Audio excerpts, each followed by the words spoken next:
Good morning. This is Sean Webb. I'm your Director of Community Engagement in the Foundation for Desert Sands and the Desert Sands Educational Foundation. We have morning coffee with Chef Mary. How you doing, Chef Mary? Hey, good morning, Sean. How are you?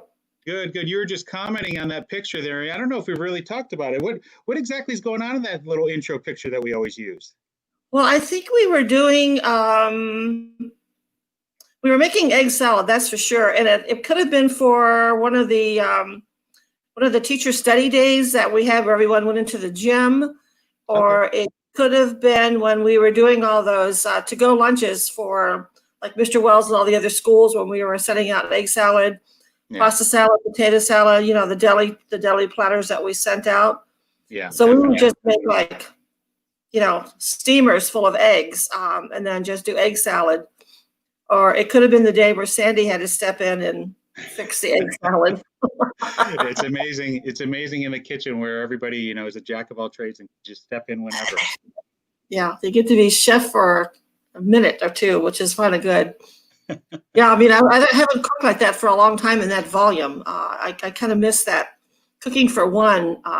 You have to get creative, but then sometimes, like yesterday, I went to the store and just got fried chicken.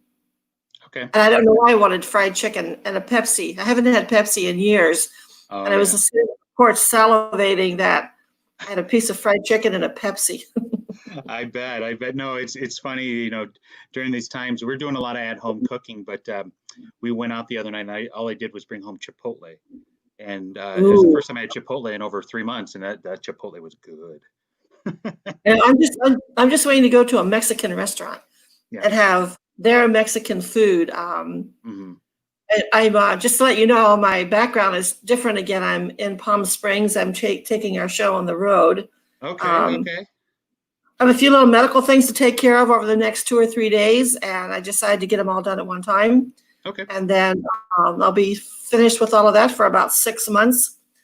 So I'm going to try to have dinner tonight with Jennifer Johnson with Jennifer's Catering. So I've worked for her for about 20 years and chat with her a bit. Hope to see Oscar, talked to Oscar yesterday, catching up to see what he's up to and what's going on in his life. Fantastic. Actually, I got a call out from Scott from New Leaf, from actually Gaynor, and I'm hoping to get by there and see how they're doing and what's going on, because it looks like things are starting to open up a little bit. Yeah, I know that Chef Scott is doing a lot of meals for frontline workers and so forth, where he's doing programs and they're doing discounted meals and so forth. I want to say he's doing something crazy like 200 to 300 every 3 days, where they're Yeah, frontline yeah. workers. I thought I read something about that. I mean, it's a good way to keep, you know, your face out there and to stay busy and to keep that momentum, because once you start losing that momentum, it's like you don't want to wake up in the morning. Like this morning, I got up and I thought I woke up at 5:30 and I thought, okay, I'll go back to bed. And then I thought I'll never go back to sleep. And thank goodness I set the alarm, because it was 7:30 and I went, oh, I slept for another 2 hours. I thought I was wide awake. So much for that thought process. Oh, too funny, too funny. Well, you know what? We talked about it last week, and we had the sisters on, Mary Alexander and Liz Van Dorn, who are teachers at Shadow Hills and La Quinta High, as we're talking about talented teachers. And I shared with you a video of the teacher we have coming on. What do you think about the video of Mr. Triviso from Washington Charter? Oh my gosh. It's like, I want to throw him up there with Andrea Bocelli. I thought, oh my gosh, I had no idea. His voice is phenomenal. And to get out in front of a big group like that. And I thought it was excellent. That, of course, that's one of my favorite songs. I think that was one of my dad's favorite songs as well. We grew up in that genre, I believe, of, you know, music like that. But well, knowing that it's one of your favorite songs, I've got 2 videos that he sent me. I'm going to play that one first. But this is Javier Triviso with singing Maria with the Coachella Valley Symphony. Let me key this up on the screen here so we can put that up there, and let's see if this will come through.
Oh my gosh, it gives you chills. I agree. So, like I said, we're highlighting our Desert Sands talented staff and so forth. And, why don't we bring on Javier and we talk to him? What do you think about that, Chef Mary? Oh my gosh, that'd be awesome. I'd be honored. And here he is, the one and only. How you doing? I'm doing fine. Thank you very much. And thank you for inviting me to be part of this. This is very exciting. Oh, no. This has been a fun thing that Chef Mary and I have been playing around with. Your voice is just incredible. Oh my gosh, it gives me chills. So, well, I'm very touched by that. Thank you. Refresh us as to what was that song from? And for some reason, I can't put it. I know the song really well, but it was a musical, a play. Who sang it the first time out? I could not tell you who sang it the first time, but it was a musical that came out in the late 50s. And I think it played it on Broadway into the early 60s before it became a movie. And it's West Side Story. Oh, that's right. Okay. There you go. Okay. Natalie Wood was the famous person in the movie. Okay. Oh my gosh. See, I was born in 1940. So I knew that, but I'm too old to remember that. So, but I remember that now. When you said West Side Story, I picture that as well. Awesome. Well, you know what? We kind of jumped right into the music there, but can you do us a favor and introduce yourself to the Desert Sands community that's watching here, and let them know who do we have on camera with us today, and who just sang that amazing song? My name's Javier Triviso. I am a second grade teacher currently at Washington Charter School. And I say currently, I've been in the district for 26 years, and I've been at like 4 different schools in that 26-year period. So currently, I find myself a very happy teacher at Washington Charter. Awesome. No, Washington Charter is a great school. I absolutely love working with the staff over there. I think Chef Mary has a question for you about your musical talents and so forth. Okay. Yeah, I guess the one question we always seem to come up with in the beginning is, how did you transition into California? Were you born here? Did you move from someplace else? Because we're all transplants. I'm a native of California. I'm originally from the Imperial Valley, a little city called Calexico. Many people know it. So it's a border town. I grew up there, and I was there until I went away to school, which was 1987. And since then, I've not gone back to live there, but I still have family and friends. So I'm originally from California. So I'm not a transplant. Okay. So how did you know that you were going to sing as a younger person, or was music in your family, or? Well, it's funny. I have a very distinct memory of being very, very young and learning a song in school, probably kindergarten, coming home and singing it, and having, I think it was my mother who said that I was singing it not quite right, and she asked me to do something else. So apparently, singing was not a talent that I was born with. I had to develop it. And so through school, the public school system, I learned how to play instruments. Through Okay. church, I learned how to sing. So as a very young person, I was singing solos, probably as young as 8 or 9 in the church. And wow. so my skills and my confidence as a musician sort of developed from that point on, and I've always been a musician since then. Can you share maybe some of the stages that you've performed at? Like we just shared a video there, and you're at the McCallum Theater, and that's amazing to perform there. And my wife works there in the McCallum. I'm not sure if you're aware of that. She's in the box office there. Has been there for years, but performing there is just amazing. Where else have you performed? Well, I just mentioned singing in church, so I've sung in many churches wherever I lived at the Okay. time. But when I was in college, my degree is not in music. My Okay. degree is in art, in visual art.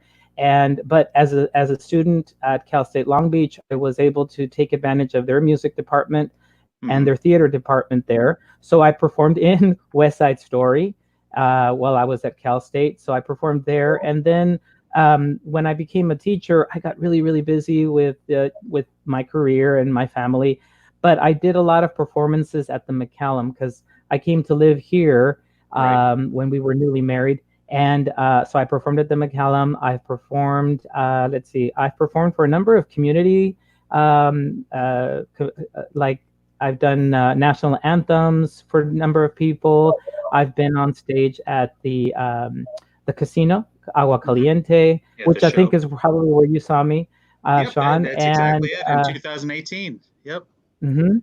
Yep. And that performance of Maria was actually at the Annenberg in Palm Springs. Oh, Oh, that's a okay, beautiful okay, theater. That's a beautiful Mhm. theater. okay. It is. It's wonderful. Yeah. Now, I've got one question for you. Performing in front of a live theater like that, in McCallum, you're performing it like at open call. Over 1,000 people are there. What's more intimidating, performing at the McCallum Theater in front of 1,000 people, or performing in a second grade classroom in front of 30 adolescents? Can you share a little bit about that? I think they're equally intimidating. It depends on how well prepared you are. I mean, you can walk into your second grade class and go, "Oh, what am I doing today?" Yeah, But it's funny. There's a lot of parallels between the two. You do have to Okay. be well prepared in either scenario. You have to know your audience, and they can Yep. smell fear. So you have to get really good at being very convincing and being very sure of yourself. But it's funny how the mind works. When I was performing at the McCallum Theater one time, the music started, and I found my brain, my own thinking, going, "What are you doing?" And so that sort of mind trick, can get you. And some people really, really do suffer from a large amount of stage fright. Of Uh, course. I I think all performers do. All performers do. Teachers, we get stage fright. Yeah. But you have to, as they say, you have to use it to drive what you're going to do, and you know move it aside and say, I know what I'm doing, and you got to kind of take charge of your own mind. yeah, I agree with you totally. I had to do a speech when I first started. I was in the travel business, and I took a bunch of gals to San Francisco, and we were doing some hotel tours. And part of it was to introduce everybody and talk about what we were doing. And I was new to the business and didn't have a clue what was going on. I knew I was going to have to just wing it. And I got up there and I did that same thing, and I just go, oh, in my head, I'm going like, oh my golly, like, what am I going to do? I'm here, and there's like 100 people there, and I just threw something out there. I have no idea what I said for probably the first 20 minutes. But it was weird. Like, okay, I've got to pull this together. You're a grown up. You can do this. Let It something just comes fly. out of it can come out of nowhere. I want to share with you something that happened to me a few years ago. I am the music director for my church, and I was asked to sing for a wedding. And the bride let me know in advance that, well, she, without giving out names, she has a very famous father. And so she said there might be some famous people coming. And I saw them before the services began. And I learned to tell myself, I'm the expert here at what I do. Right. They do something else that they're experts at, and I need to have that confidence. And so I have used that a number of times now, because here in the Valley, we do find ourselves face to face with people that can really throw us off, whether it's a celebrity or somebody special or somebody important that kind of intimidates you.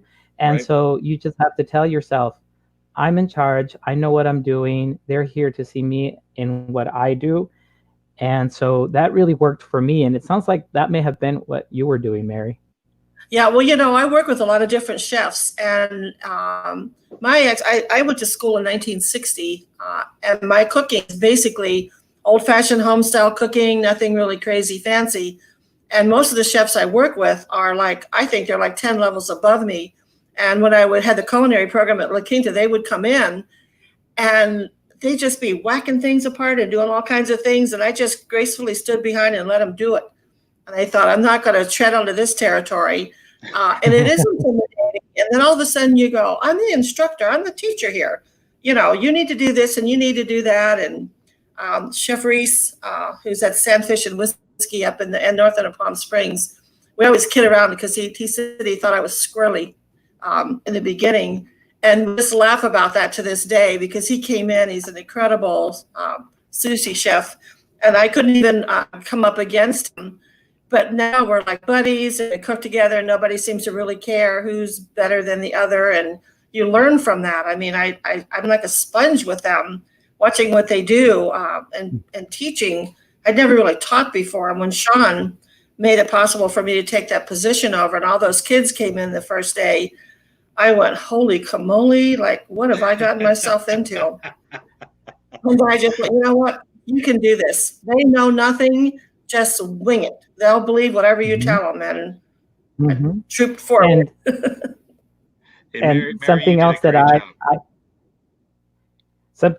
I can share with other people, whether you're a teacher, a performer, or what have you, we all look at people that do what we want to do, and we study them. So we look at, in my case, I will look at a famous artist and study how they hold their breath or sustain a note. But also what I began to realize is that when the performer looks comfortable, the audience gets comfortable. And when the performer looks awkward or uncomfortable, the audience cannot get where they need to be. So you do set the tone for the people who are there to watch you. So you really do need to do your homework and look to those people that are good models for what you aspire to be or to do, and kind of pick up on that vibe that they put out, and where does that come from? And that also is something that has really worked for me in performing, especially at the McCallum for that open call show that I did, where it's a competition but it's also a show, and so you gotta decide what you're focused on. So I've got a question for you, and I'm going to share something personally, or Mary's definitely witnessed it. But there's times where, we'll have an event for 60 people over at La Quinta, and it was definitely high stressful moments where we're, it's not only an event for 60 people, we're trying to get out a really good product and food. We're also trying to fundraise money. So there's a lot of pressures there. And I'll flat out say that I'm a sweater. You could see it right on the brow, my forehead, my cheeks, my everything. I wish maybe there are some ways that I could probably, battle that. Are there anything you have recommendations for people that have, I don't know if it's anxiety that I get or if it's nervousness or whatever, but it's not where it takes me away from what I'm doing, but it's just I'm doing it, but I'm just beads of sweat coming down. I think it's nerves. Nerves. Yeah, I would say it's probably nerves and a little mixture of all the things that you just said. I think what I would do in a situation like that is to break the ice and to make sort of put it out there to your audience and say, whoa, look at how much can you believe this? You know, and when you do that and you break the ice and they laugh and you're laughing at the same thing and you're laughing, I think that really can lower your own anxieties. And like I said, you're making them comfortable. Yep. And then you make yourself more comfortable. Kind of poke fun at yourself a little bit, right? Okay. Absolutely. Absolutely. When I was at the Hilton, we did major big events and they were all plated. And the chef that had been there before me, apparently he was very vocal. And so when I got there, when I'm under stress, I start to come down. I internalize it and I come down and I stay low key, and no one ever knows that inside of me, I think I'm going to fall apart because I'm not going to let them have that part of me. And we'd get everything all ready and I'd send everybody off, and then they would come back and I would go, okay, you guys, it's showtime. This is what we're going to do right now. And this is what's going to happen. And we'd go through the whole thing. And then you go home and you lay down at nighttime and you just go, oh my gosh, I'm so glad this day is over. But I realized that, just like you said, if you don't set the tone for what you're going to do, everything starts to get fragmented. Everything starts to fall apart. And you're like this like I was watching the orchestra behind you when you were singing Maria. And I just find that fascinating, whatever that guy is doing, that all those people just know when they're supposed to play and who's going to be next. And it's kind of fascinating to watch behind you and see that you have that going on behind you, that major orchestration and music coming out of those people. Incredible. So I want to point out that go ahead, Javier, and then I'll point out the comment. I just wanted to, I wanted to kind of say something about what Mary said. What you can't see the conductor from that particular video, but we rehearsed about 3 times with the orchestra before we performed, and I had to quickly become comfortable with the idea of having these live musicians behind me that I was going to have no control over. They were going to follow him, but he, being very good at what he does, he was watching me like a hawk.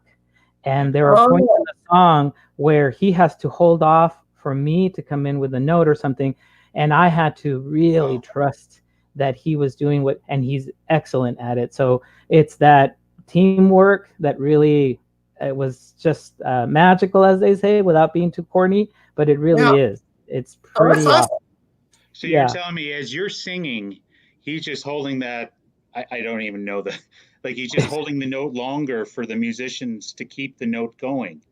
And he's adjusting as you're, wow. At certain points, at certain points of the song, especially towards the end where I hold that long note and then he has to bring them in, but it's, that's the great thing about live performances, is that there is that element of what's going to happen. There could be errors, and how do you cover them? How do you go and then when it just works out without any problems, it's just a feeling you can't describe.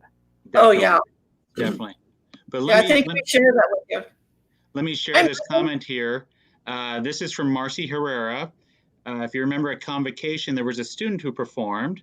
Marcy's an assistant principal at Indio High School, and her son is Aiden, who performed at Convocation, the same one where you sang National Anthem. Yes. So yes, he's one of our steady viewers.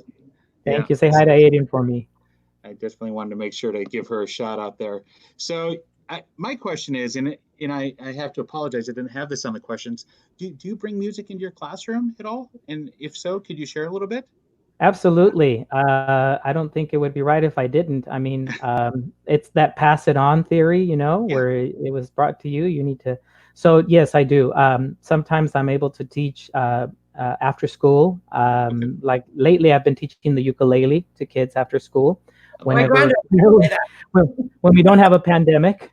But in the classroom itself, wherever I can find a song that will connect to the curriculum, I will definitely use it, whether it's that I play it on my own instrument or I bring it in through some kind of recording. On my website, I have put some songs and lyrics on there for my kids.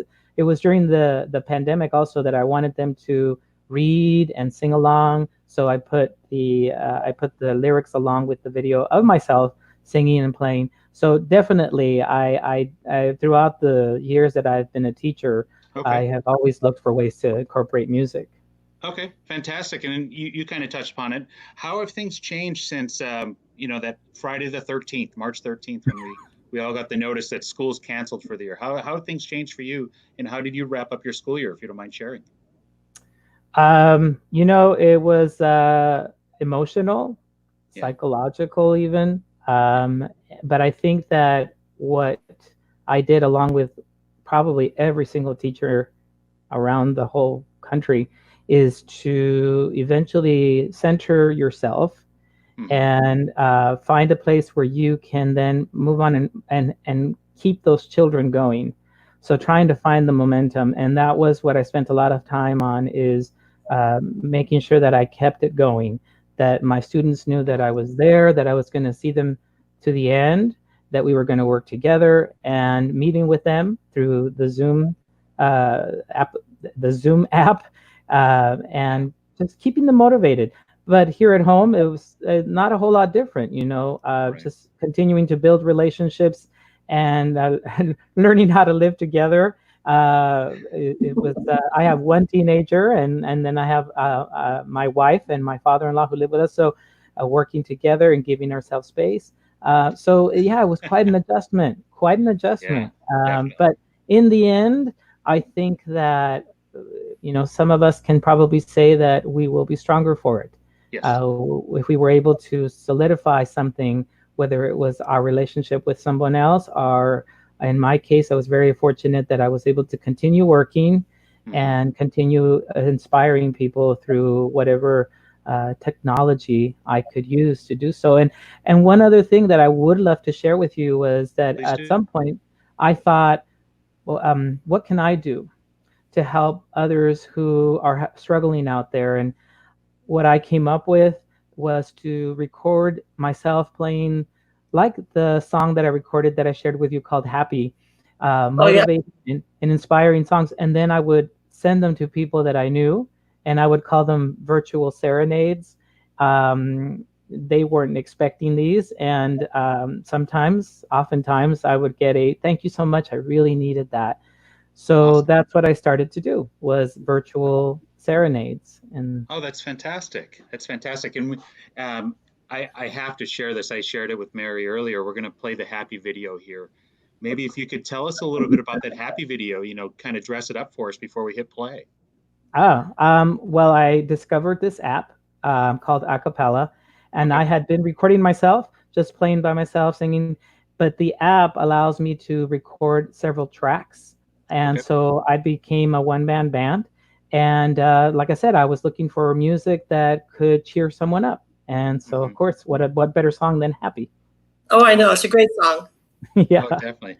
So we'll end on that. But I was wondering, do you have any messages to our families that are watching and so forth before we end on the happy video? You know what? I'm going to take advantage of that opportunity. And I would like to say that this is a good time for us to do, and it's just going to sound very cliche, but this is a time where we probably would be wise to commit random acts of kindness. And I think I'm a big believer in balancing out what's going on around us. So when there's a lot of negativity or challenging times, that we put positive things out there. So start small, start in your home, commit a random act of kindness, something that no one was expecting, do it, and then pass it on. So that's my message. I love Exactly. it. That is absolutely beautiful. Absolutely beautiful. Thank you for sharing that. And Chef Mary, anything you'd like to say before we play the happy video here? Well, I think it's awesome. I have a granddaughter who was a second grader years ago, and I went over to the classroom, and I was amazed at the amount of work it takes to keep 2-year second graders under control, but the level of intelligence that these young people have, and the projects that you're able to have them do and multitask. She had like 6 different projects to do for a parent day, and her teacher had won an award. She goes to Impressa in Vista. That's more like an art, a liberal arts or something like that. I don't know what the proper word is, but she had to draw a picture of her favorite person. And of course it was me, because I'm a person. And they had to draw the picture, and then they had to she interviewed me, and then it was on the wall, and it was just priceless, because at the bottom she said, and she just cooks really good. for a second grader. And so I honor you that you have that ability to give them that jump start, because I think that was really huge for her to get her past, the intimidation of the computer and art and writing, and they were doing math and percentages. She's a very smart young woman, and she'll be in the 5th grade this coming year. So thank you for what you bring to these young people, because they're going to take care of us later, I hope. Absolutely. Too funny. Well, Javier, thank you very much for taking the time. I know it's summer vacation, but thank you for taking the time for joining us this morning. Any plans for vacation this summer? You guys try and get out of the desert at all? We're going to try. We're going to try. We're going to watch to see what goes on out there and see what's safe, and then go from there. So thank you. Okay. Thank you again for having me. If you want to come to the mountains to Big Bear, you can do the Sound of Music up there. Okay. Those will be alive. All right, Javier. Well, I'm going to take you off screen while we're going to play the happy video here. Thank you very much, and have a great summer.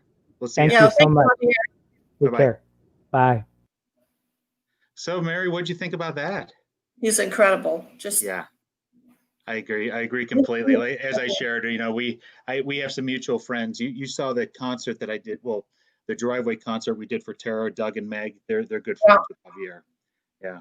I mean, how lucky those students are to have the heart of him. Because that's how Madison was too when I met her. I just thought she was the most incredible person. That's how he feels, that those little second graders are lucky to be with him for a year. Definitely. Awesome. So I'm going to go ahead. I'm going to mute us so we can play this video here, and then I'll bring us back on screen afterwards to share about what's coming up on Thursday. Okay. Okay. Cool.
Unbelievable, huh, Mary?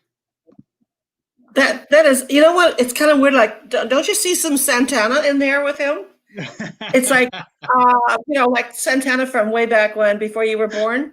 That same kind of that voice, and because he went through different stages during his career. We saw him in Europe in the 70s. Oh, and okay, Santana. Okay. so when you look at how you kind of see this whole Santana thing that goes on inside this guy, and then you see Andrea Bocelli, like, hello. All my senses are good today. Thank you. Well, like I said, we're highlighting the very talented staff that we have in Desert Sands. And on Thursday morning at 9 o'clock, we're going to bring in somebody that you actually worked for a couple of years. We're going to bring in Dr. Rebecca Cook. I did. Yeah. And I remember. Oh, go ahead. I remember the first time I met Dr. Cook, Mrs. Cook then. Whatever, I don't remember what we called her, because I was new to the whole game. And she was, we were doing something in the culinary dining room, and she came in there and it wasn't going the way she wanted, and she just basically took over, and I just gracefully walked out and went, I'm out of here. I'm not going to argue with this lady. I don't know who she is. I got to be her friend. And it was good to have the students see the principal involved at that level, showing them what to do, how to be there, what to do, and to realize that they could work with her and not kind of be afraid, because we were always terrified of our principal at our school. Mm-hmm. So. And we'll find out a little bit more about her talents and so forth. But as I shared earlier, she's a knitter, and she's going to share about knitting and so forth. But one thing, I'll give you a little tidbit about her, Mary. She came from the hospitality industry as well, and I'll let her share about that on Thursday. So yeah, I don't remember. I remember something, but I'll wait to hear what she has to say about that. Yeah, definitely. But you good luck with your dental work that you're getting done and so forth. And I'll see you Thursday morning at 9 o'clock. I will, for sure. And you have a great, great day. And it's 107,000 degrees today, I think. So I'm not going, do I really want to go out? Do I want to stay in? But I'm just getting my nerves up for all this stuff that's going on, because I'm a big chicken. Yeah, with everything kind of going back up, it's a little bit scary. I agree. So definitely wear your mask and wash your hands. But I'm gonna end the live stream here. But I'll be back with you in a second. Let me just end the live stream. Okay. But as I share Desert Sands followers and so forth, Thursday at 9 o'clock, we'll be back with Chef Mary, and we've got Dr. Cook, who's going to join us for where we talk about talent staff of Desert Sands. We'll see you then. Thank you. Bye, Sean. All righty. So we're